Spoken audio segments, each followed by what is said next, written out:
দর্শক আমন্ত্রণ আন্তর্জাতিক সম্পর্ক উন্নয়ন বিষয়ক আরটিভির নিয়মিত অনুষ্ঠান ডিপ্লোম্যাটিক জোনে। আপনাদের সঙ্গে আছেন Syed Ashiq Rahman.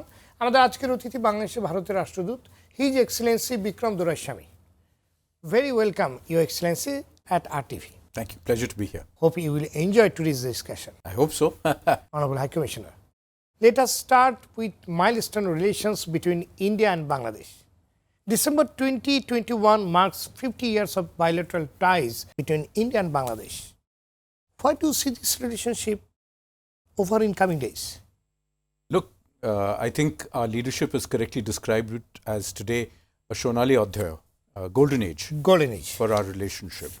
And, you know, it is truly a golden age because so much of the promise of the relationship, when it was first established in the trauma of the liberation war, in which so many Bangladeshi people gave so much for the freedom of their country, in many senses, a lot of the potential wasn't achieved, especially after the tragic assassination of Bangabandhu in 1975.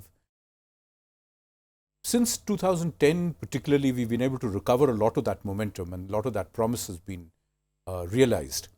If you look at it today, it's a multi-sectoral relationship. We have partnership activities, cooperation across every sector, not just of government-to-government cooperation, which is important, but also business and even people-to-people ties.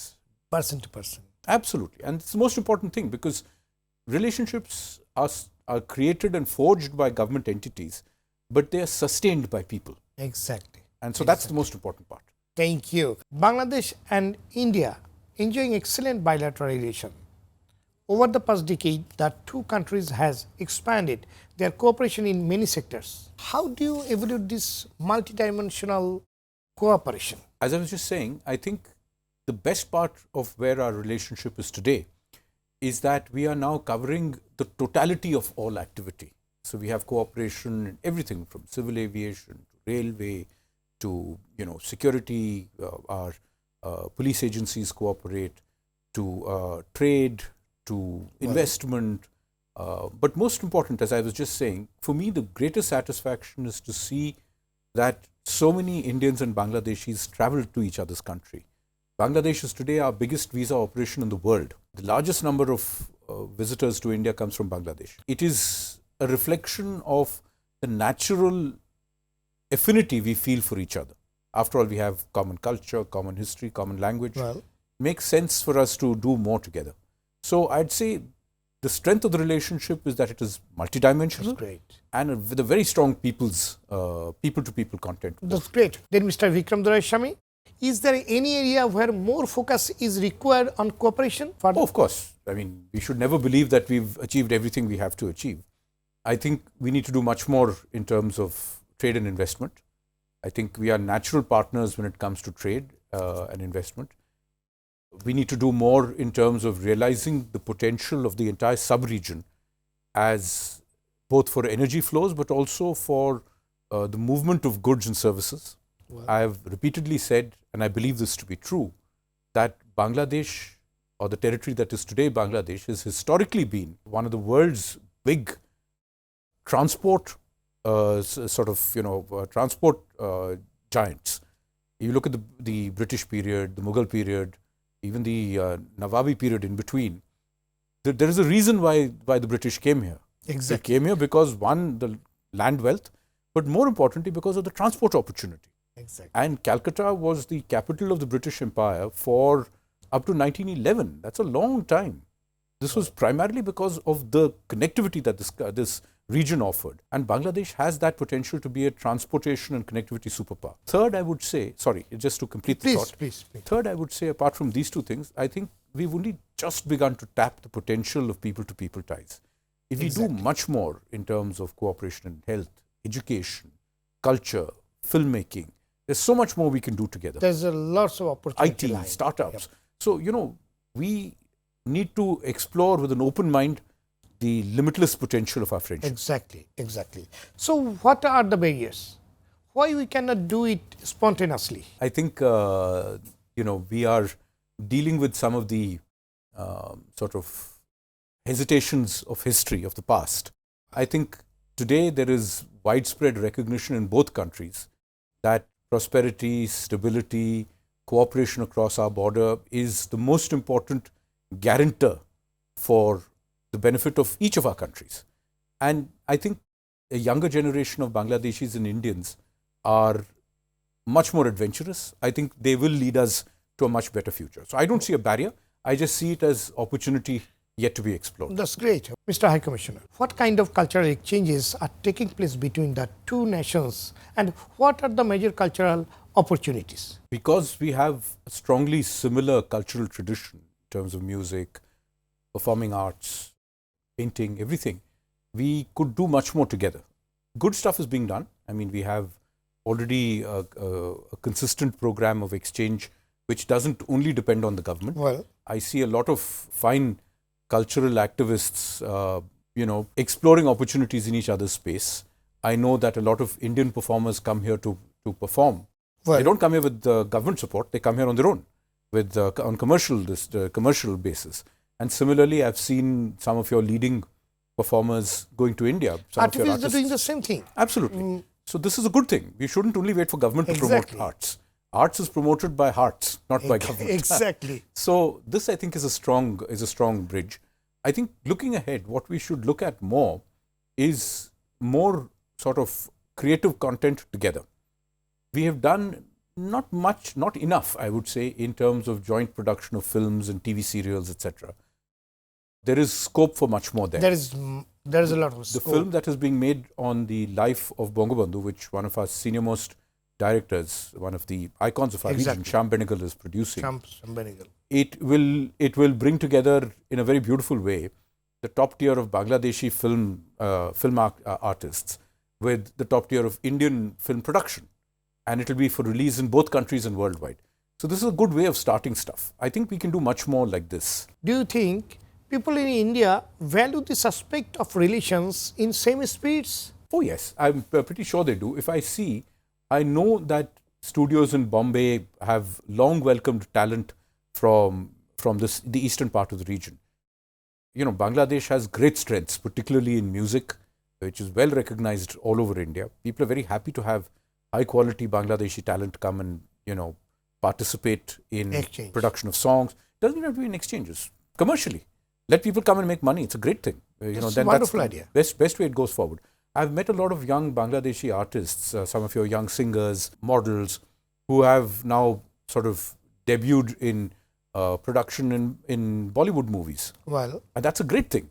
So, this wonderful actress, Ajmeri Haq Badon, the star of a new award-winning movie, she's also got an offer for a serial in Bombay. in Bombay. So yeah. these are good beginnings. And I That's a think very good beginning. let business and let the creative industry drive it. Excellency High Commissioner, one general question to Indian envoy, which is Tista and relates to our people's sentiments. The Tista water sharing deal has not been signed yet. Moreover, India has been asking for basin-based water management. How do you link these issues to bring the expectations on a common frame? Okay, so there are two things. Let's unpack that for a moment. First is the Tista arrangement. As you know, successive governments in India at the federal level have been keen to complete this deal.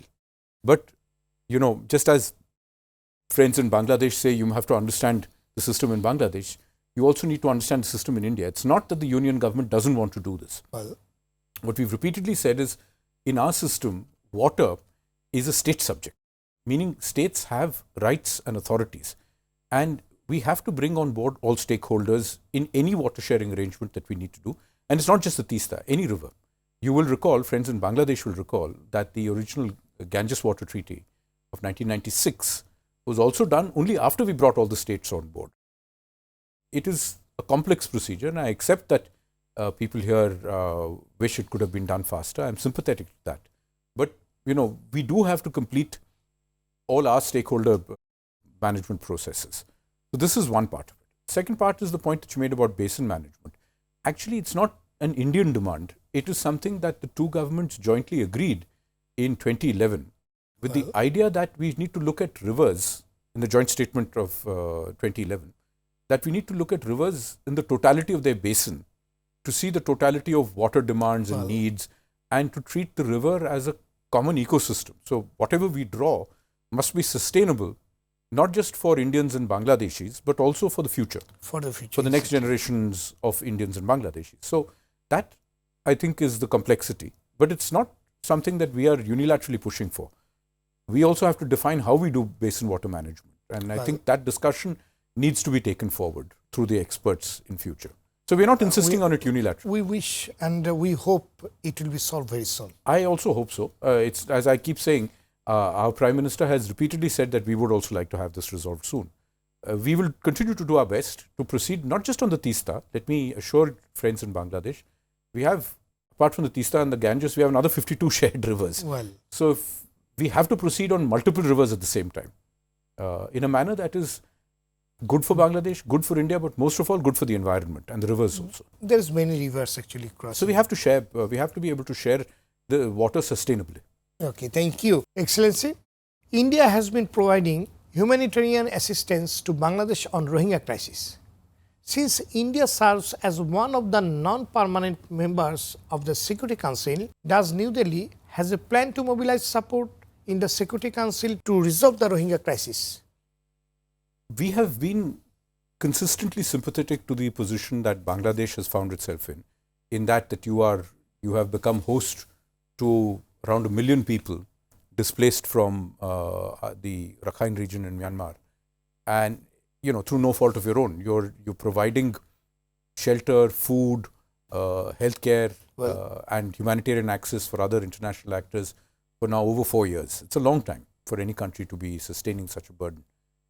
We fully recognize that the solution to this crisis lies in people going back to where they came from, to the homes they came from, in a manner that is sustainable and essentially safe, so that people can. We understand the point there, but the larger point is it is not in our interests to have Bangladesh see a problem either.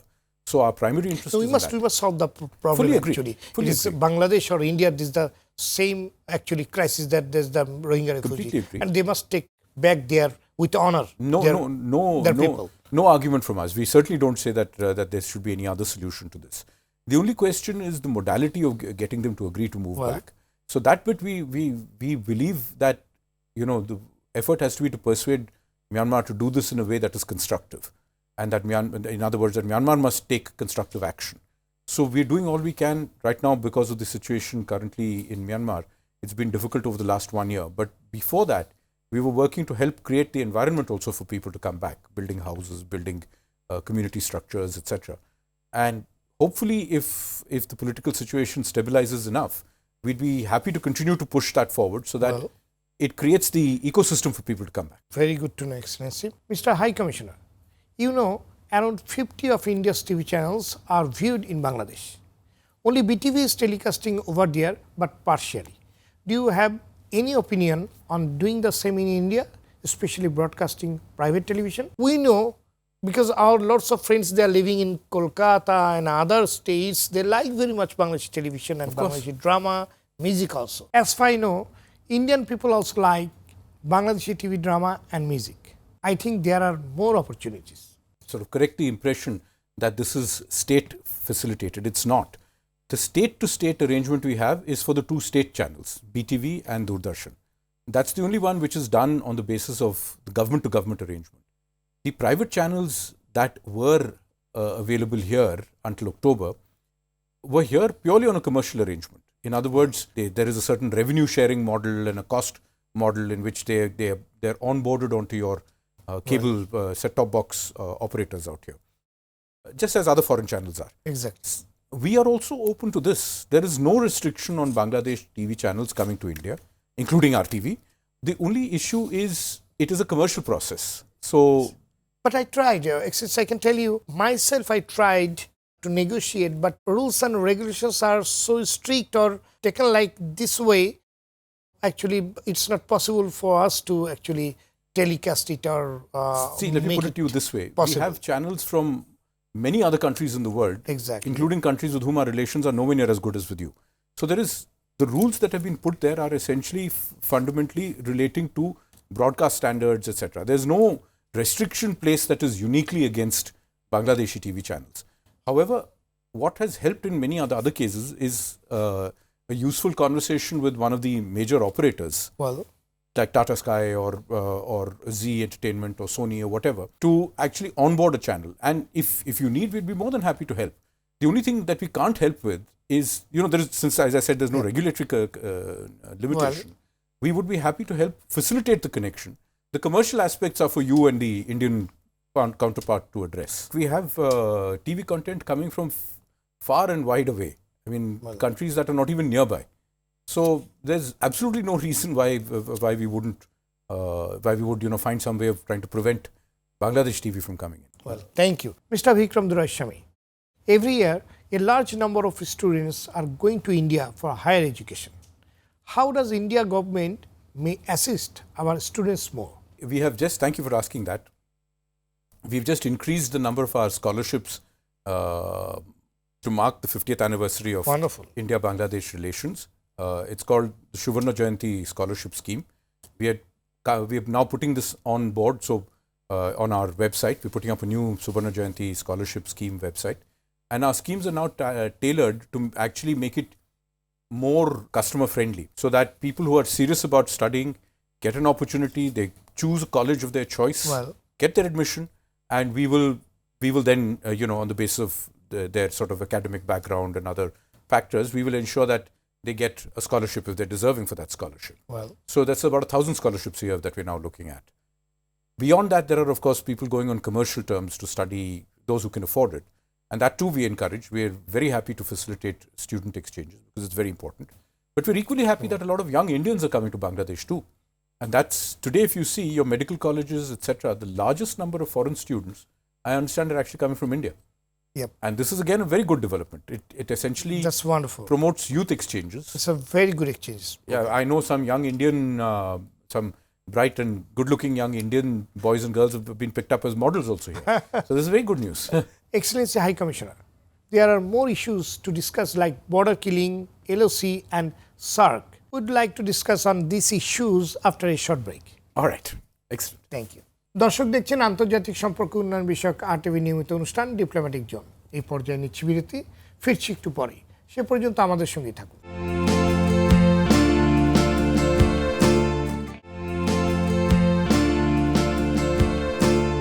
দর্শক আবারও আমন্ত্রণ diplomatic zone অনুষ্ঠানে। আজ কথা বলছিলাম বাংলাদেশে ভারতের রাষ্ট্রদূত হিজ এক্সেলেন্সি বিক্রম দোরাইস্বামীর সঙ্গে। Welcome again mister high commissioner at RTV Studio. Excellency, Bangladesh is the highest recipients of the Indian line of credit. What is the latest status of implementation? How much they have other than connecting to India? You know, Bangladesh is a fast-moving country.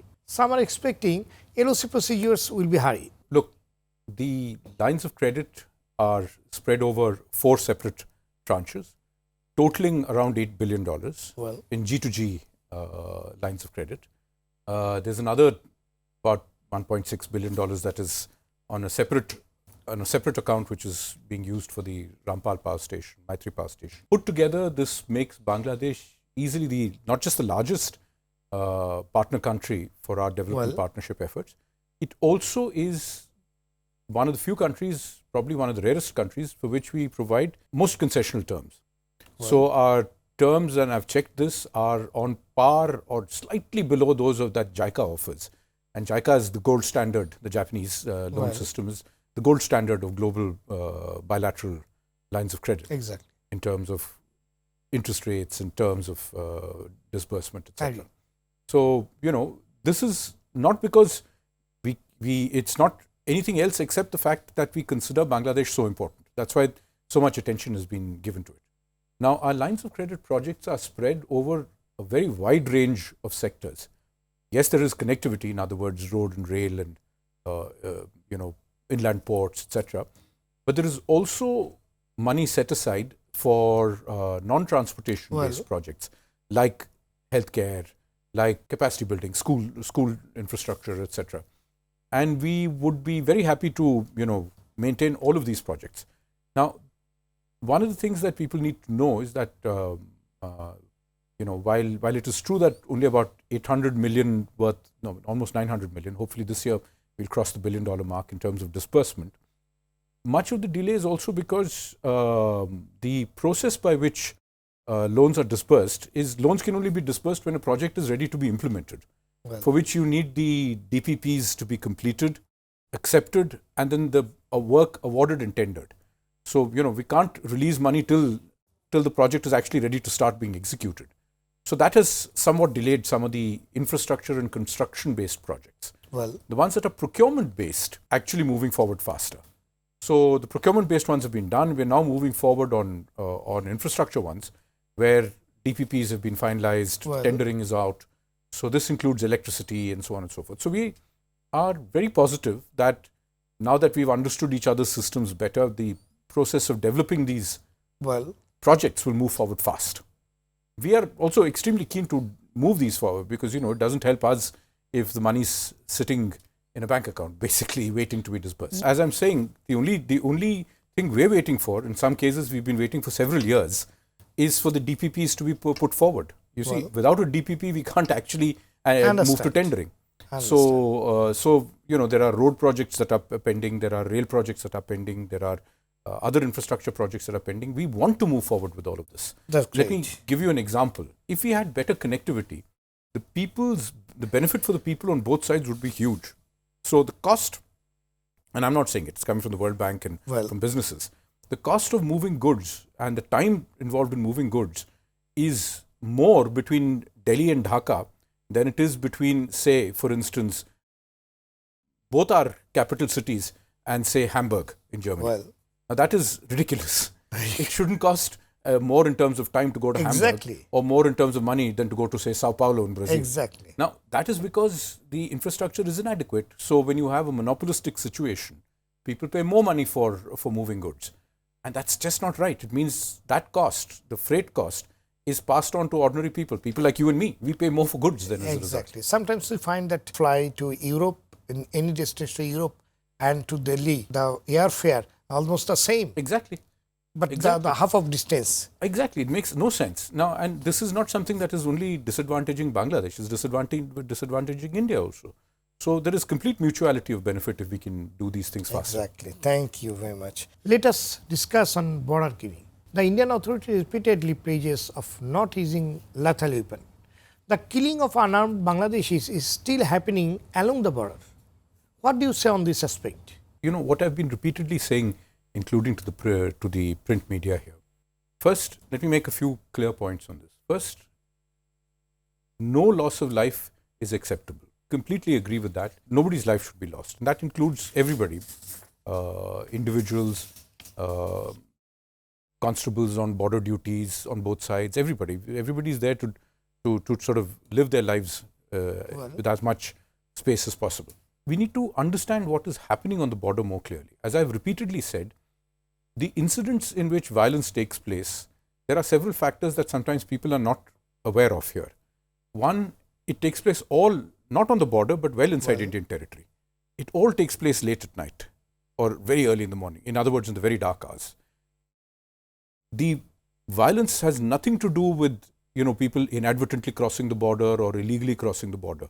That happens, those people who are caught are handed over, and it happens both ways. They're groups of 20 to 40 people at a time attacking 4 constables with sharp-edged weapons and swords, dars, etc. And they're not all Bangladeshis. As I've been trying to say, it's not that it's Bangladeshis attacking BSF. It's people from both sides of the border who are engaged in criminal activity. It is this that is the problem. You see, if I have an escalation protocol, which clearly says there is an oral warning given, then they fire pellet guns in the air, then they fire pellet guns directly, and then they fire in the air with the one weapon rifle that they're allowed to carry, a troop of 4. And then finally, if it doesn't stop, then they fire directly at a person. The number of people being killed in these incidents is, as I said, I'm not suggesting that any killing is acceptable. The number of people being killed is more or less equal on both sides of the border. The number of injuries being sustained by our border guarding force is vastly disproportionate to the fact that if these were unarmed people. If in the same period of time, if in a year you have 10 or 11 Bangladeshi citizens killed, 10 or 11 Indian citizens killed, because in the dark we all look the same. Who's going to tell the difference? So what we need to do is to be able to stop illegal activity on the border. Now, this is something we can't do entirely on our own. We can stop people on our side of the border, but we can't stop people on your side of the border. Let us find ways in which we can take the pressure off of illegal activities. We understand that people don't engage in illegal activities on both sides of the border because they like it. Obviously not. People are poor, people want to make a living. Now, we need to be able to invest more in finding gainful ways of employment. Now, that is a joint effort. We can't do this on our own. So, we need your help, the help of Bangladesh media, we need help of Bangladesh civil society to be able to discourage people from, trying to smuggle drugs or cattle from across the border. It is not legal trade. There is no legal trade in cattle or drugs across the border between India and Bangladesh. And both sides must sit together and to find a way how to reduce that engagement. We are more than ready. We are more than ready. Look, the issue is simply this. It is not in the current mandate of either of the border guarding forces to act as development agencies. It's not their job to go around creating employment in villages on either side. We need to engage in campaigning to ensure that people understand that there are consequences of violent activity. We need to engage in investing in developmental activities on both sides of the border. We need to engage in processes whereby more border hearts can come up so people can carry out legitimate trade. But there is another issue in drugs that is more actually, cattle it is less. It is less, but you see the incidents still happen. Drug is stealing. Drug is also a lot. Recently, one of the incidents that happened in the, if I'm not wrong, in the Meghalaya sector was a drug-related thing. People are throwing bottles of Fencidril and Yaba tablets across the border in towards Bangladesh. And when challenged, people attacked the border guarding force. And it was Indians and Bangladeshis, right? I mean, you can't, first of all, even in the daylight, who can tell the difference? We can't. You can't. And at night time, even more so. So, it is essential for us to work harder to take crime away from the border. Because this is really hurting ordinary people. Let me put it this way. Politically, look, Bangladesh is such an important partner for us. Why would any agency want to get involved with hurting people's feelings? There is no rational reason for it. So, if you accept that we are serious about our friendship with Bangladesh and we're putting money and political capital and sort of, public energy behind the relationship, why would we want this to continue? All we're asking for is that we have to work together to stop this. Exactly. So, people-to-people engagement necessary to stop these incidents. With a growing international influence, India is starting to exhibit a prominent voice when it comes to matters and affairs on global levels. How would you reflect on India's foreign affairs strategy? Well, look, we have long felt that the international system needs reform, that the international system as it currently exists, reflects realities of 1945, not 2021 or 2022, where we are today. This means that developing countries today's big developing countries like yours and ours, must have more of a say in the way the world is run, the way the international rules-based architecture as it currently exists, the way it deals with our needs and aspirations, and the way the international financial architecture also works. So, what we're not saying that we're looking for our own space alone. We're looking for a larger systemic change. We do feel that there is some places where we can contribute more than we have done in the past.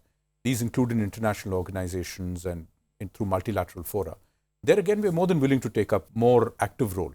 This includes in issues relating to development, issues relating to security, global security, regional security, issues relating to the international legal domain and sort of legal infrastructure, but also in international financial architecture, the World Bank, the IMF, etc. Exactly. So, and we're prepared to put money behind those commitments. We're prepared to put human resource behind those commitments. And we're happy to work with our closest neighbors and friends like Bangladesh in issues that relate to our common shared interests globally. This could include environment, this could include development, this could include international terms of trade, global health security. All of these are things that are of importance to us. Mr. Vikram Doraiswami, unemployment is a major regional problem. Can you identify some areas where Bangladesh and India can work together for betterment? As I've always believed, the best solution for unemployment is rapid growth of business activity. we have long in our region believed that it is government's job to create jobs. Yes, governments must create some jobs. They must create the enabling environment for business. They must create a fair platform for business. They must enforce rules and laws fairly. This is government's job, classic political theory. Responsibility. But if we create ample space for businesses to create jobs, then that is much more self-sustaining. And what is happening is right now we have not made it good enough for international businesses to come to our sub-region. If you look at it, there is no reason why it shouldn't be the case. You know, put together, India and Bangladesh alone account for over 1.5 billion people. You know, richly diverse, huge opportunities, capacity to build, make and sell anything, including all sorts of services. Why are we not able to do better?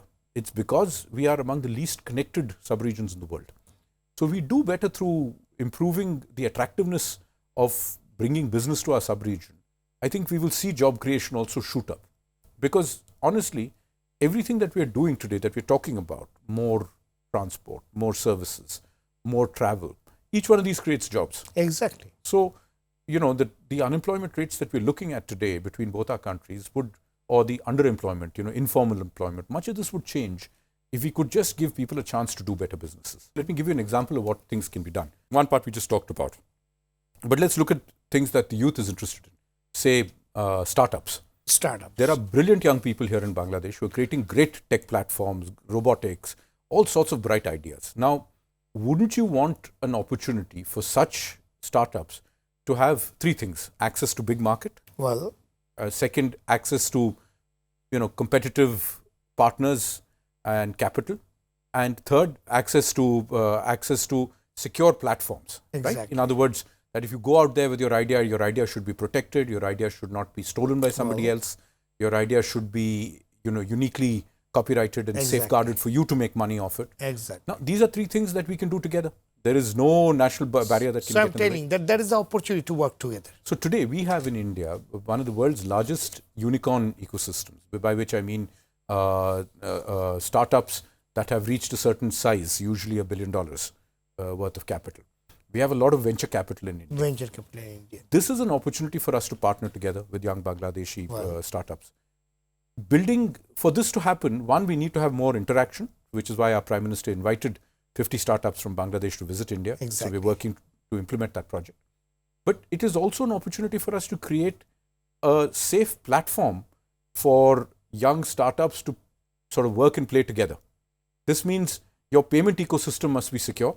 Exactly. There must be a situation where if I buy a service from you on an electronic platform, I should be able to be guaranteed that the money that I give you will actually get me the service or the product, and you should be sure that you're going to get the money. Exactly. Right? Now, if that integrity doesn't exist, then you will have a problem always in trying to make this ecosystem grow. So we want to also partner with that, and I think that's a huge opportunity. That is a huge opportunity. Which will create jobs, and it will allow young people who today aren't looking for Sarkari chakri, they're looking for the gig economy, something for them to do on their own.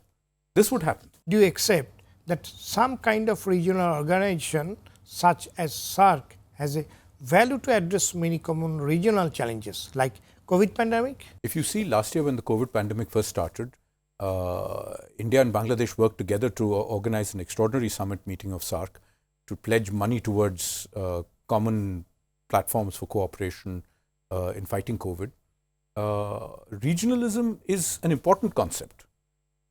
There are some concerns, however, about the way SAARC has functioned, not so much SAARC as the way one odd country has functioned in its approach to sub-regional cooperation. But our interest in sub-regional cooperation is second to none. There is a reason why when we haven't been able to see progress in SAARC in terms of the areas of cooperation that Bangladesh and India and others are interested in, we've been pushing for cooperation in other sub-regional mechanisms, Bangladesh, Bhutan, India, Nepal, that format, through BIMSTEC. We want sub-regional cooperation. Sub-regional cooperation is the best way of moving forward on everything from regional connectivity to power connectivity, because there is a mutuality of benefit. And you know, it's not just that India will benefit from opening up with Bangladesh. Nepal will benefit, Bhutan will benefit, and Bangladesh will benefit also. We are almost end of the program. Any final thought you want to share with our viewers? Well, it's a delight to be on RTV finally. Thank you for your patience in accepting all the changes of my schedule. I must say, I believe that there is a golden future for Bangladesh. I'm not saying it as a diplomatic courtesy. I'm saying this because I'm seeing the energy in this country. I'm saying this because I have a personal connection with your country. I have a personal affection for your country. And believe me when I say this, and this is true, that everybody in India wants to see success in Bangladesh. We feel you just have to look at the extraordinary range of tweet messages that came when Bangladesh won the first test in New Zealand. From all the senior cricketers from India, the retired cricketers, the top tier guys who made big names in cricket, to the IPL teams. There's great good feeling. We have great goodwill for Bangladesh, and we really do want to see you succeed because it is in our interest. So let me leave it with that thought. Thanks, Excellency Mr. Vikram Doraiswami. Thank you very much for joining at Diplomatic Zone. I look forward to meet with you on another discussions to us. Nishchay. Sometimes. I'd be happy to come again. Abaro dekha hobe. Oh, we already vaccinated. Indeed. We can make it. Thank you. দর্শক, ভারত বাংলাদেশের শুধু প্রতিবেশী নয়, পরীক্ষিত বন্ধুও বটে। মহান মুক্তিযুদ্ধের সময় থেকে শুরু করে এখন পর্যন্ত যে কোনো উন্নয়ন সংকটে সহযোগিতার হাত বাড়িয়েছে দেশটি। সম্প্রতি আমরা উদযাপন করলাম দুই দেশের বন্ধুত্বপূর্ণ সম্পর্কে 50 বছর। বিকাশমান অর্থনীতির বাজার হিসেবে বাংলাদেশের সম্ভাবনা এবং তাতে সারথি হবার কথা বলেছেন মাননীয় রাষ্ট্রদূত বিক্রম দোরাইস্বামী। তবে সীমান্ত হত্যা, তিস্তা চুক্তির মতো অমীমাংসিত বিষয়গুলোতে ইতিবাচক সমাধানের মধ্য দিয়ে এই সম্পর্ক আরও বেগবান হোক, সেই প্রত্যাশা শেষ করছি আজকের ডিপ্লোম্যাটিক জোন। এতক্ষণ আমাদের সঙ্গে থাকার জন্য ধন্যবাদ সবাইকে।